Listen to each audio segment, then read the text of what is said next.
श्री विष्णु जी के अवतार श्री कृष्ण जी, श्री रामचंद्र जी, श्री रामचंद्र के रूप में राजा दशरथ के घर जन्म जब श्री विष्णु जी का हुआ, युवा हुए, युवा होते विवाह हुआ, विवाह होते ही वनवास हुआ, वनवास से सीता का हरण हुआ, यानी उसकी पत्नी का रावण उठा ले गया, और फिर रावण के साथ युद्ध हुआ। पुण्यात्माओं, करोड़ों व्यक्ति मारे गए वहां पर। तब सीता की वापसी हुई। वापसी आने पर बड़ी खुशी बनाई, नगरी में दीप जलाए गए घी के। सीता के वापस, श्री राम के वापस आने पर, सीता लौटा लाने पर, और कुछ दिनों के बाद सीता जी का निष्कासन कर दिया श्री रामचंद्र जी ने स्वयं ही। किस बात पर के एक धोबी ने व्यंग कस दिया, वो अपनी पत्नी को धमका रहा था रात्रि के समय। वो किसी उस आपस में कहा सुनी होने से उस धोबी की पत्नी घर से बाहर चली गई थी कहीं अपने रिश्तेदारी में। फिर वो वापस लेकर आया तो उसको धमका रहा था कि मैं तुझे घर नहीं रखूंगा, तू 3 दिन कहाँ रही, मैं दशरथ के पुत्र जैसा नहीं हूं जो वहां पर 12 वर्ष तक रावण के पास रही, उसको फिर घर ले आया। उधर से श्री रामचंद्र जी राजा थे अयोध्या के। पहले राजा लोग अपनी प्रजा के दुख सुखों को स्वयं ही जाना करते थे, रात्रि के अंदर वेश बदल कर घूमा करते थे। ये बात जब देखा कि किस घर में की आवाज आ रही है, वहां खड़ा होकर सुना, तब उसने सुनने को मिला कि मैं उस राजा दशरथ के पुत्र रामचंद्र जैसा नहीं हूं जो रावण के पास उसकी पत्नी रही और उसको घर में रखे हुए है, तो सुबह निकल जाना यहाँ से। इस बात को सुनकर ही श्री रामचंद्र जी ने सीता जी को निष्कासित कर दिया, निकाल दिया घर से, कि नगरी के लोग मेरे ऊपर व्यंग कस रहे हैं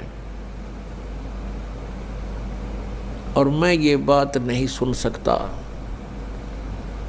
पुण्यात्माओं, जब सीता जी को रामचंद्र जी लाने लगे, रावण का वध करके लंका का राज्य विभीषण को देकर, तब श्री रामचंद्र जी ने कहा था कि मैं तेरी परीक्षा लूंगा और यदि परीक्षा में सफल होगी तो मैं ले चलूंगा, नहीं तो नहीं ले चलूंगा।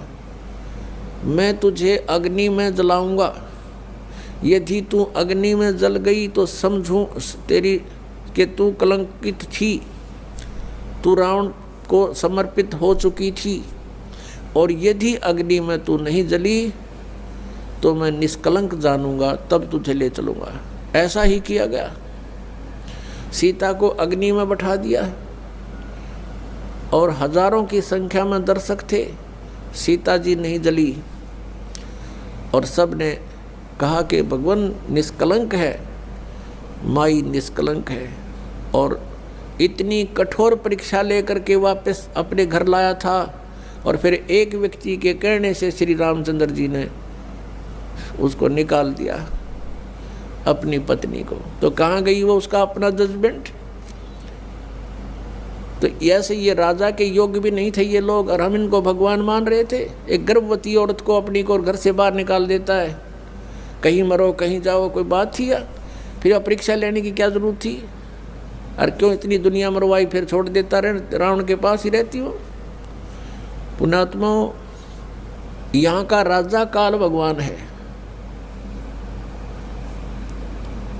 और ये नहीं चाहता कि यहाँ के प्राणियों को परमात्मा का पता लग जाए, जिस कारण से इसने इनको भगवान सिद्ध करवा रखा था अपने नकली दूतों के माध्यम से। और फिर क्या होता है लास्ट में, श्री रामचंद्र जी ने अश्वमेघ यज्ञ घोड़ा छोड़ दिया कि पूरी पृथ्वी पर शासन प्राप्त करने के लिए कि इस घोड़े को जो पकड़ेगा वो युद्ध करे मेरे साथ। वो घोड़ा उन्हीं के पुत्रों ने, जो सीता जी ने बाहर जाके जन्म दिया था ऋषि वाल्मीकि की कुटिया में, एक पुत्र गर्भ में था, दूसरा फिर वाल्मीकि जी की मिसअंडरस्टैंडिंग के कारण एक घास से यानी कुसा से, या घास होती है डाब, इससे एक लड़का बनाया था। ये अलग कहानी है, फिर बताएंगे। तो लव और कुश नाम से प्रसिद्ध हुए। लव तो सीता के गर्भ से जन्म हुआ था और कुश को वाल्मीकि जी ने अपनी भक्ति शक्ति से उसको बनाया था। लव और कुश युवा थे, उन्होंने वो श्री रामचंद्र जी का घोड़ा पकड़ लिया। फिर उनका पिता पुत्रों का युद्ध हुआ तो दोनों ने छक्के छुड़ा दिए राम के, और सीता जी फिर भी उनके हाथ नहीं आई और वो पृथ्वी के अंदर समा गई। और श्री रामचंद्र जी ने आकर के सरयू नदी के अंदर, अयोध्या के साथ से बह रही एक सरयू दरिया, उसमें जल समाधि ले ली इसी दुख में।